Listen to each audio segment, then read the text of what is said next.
Dulu di podcast Deddy Corbuzier, Nadiem Makarim secara tegas bilang, saya nggak akan pernah korupsi. Tapi sekarang dia malah pakai rompi pink, yang artinya dia resmi jadi tersangka kasus korupsi Chromebook senilai 2 triliun. Nadiem Makarim, pendiri Gojek sekaligus mantan Kemendikbudristek, ditetapkan Kejaksaan Agung sebagai tersangka korupsi pengadaan laptop berbasis Chromebook di Kemendikbud periode 2019 sampai 2022. Padahal dalam video lawas yang lagi viral sekarang, Nadiem Makarim dia bilang lahir dari keluarga yang anti korupsi.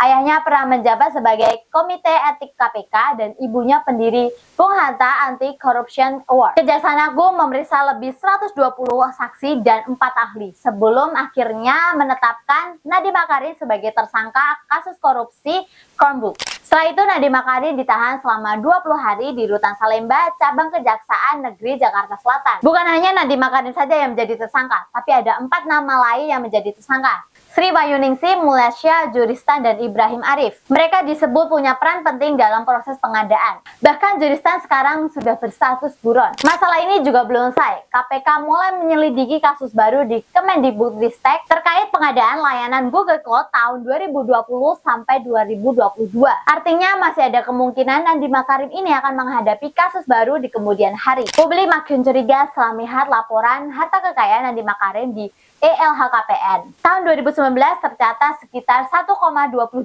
triliun. Lalu sempat turun di tahun 2020 sampai 2021 menjadi 1,17 triliun. Tapi di tahun 2022 malah meroket secara drastis sampai 4,87 triliun. Lonjakan ini makin membuat banyak pihak yang bertanya-tanya. Kasus ini bikin publik merasa dihianati. Pendidikan harusnya menjadi ladang mencerdaskan bangsa, tapi malah dijadikan lahan untuk korupsi. Dan korupsi di sektor ini bukan cuma merugikan uang negara, tapi juga merampas masa depan anak-anak kita. Janji bisa manis, kata-kata bisa indah, tapi pada akhirnya yang penting bukti dan integritasnya. Tapi kasus ini jadi pengingat buat kita semua, agar kita nggak mudah percaya dengan omongan pejabat, tapi lihat konsistensi tindakannya.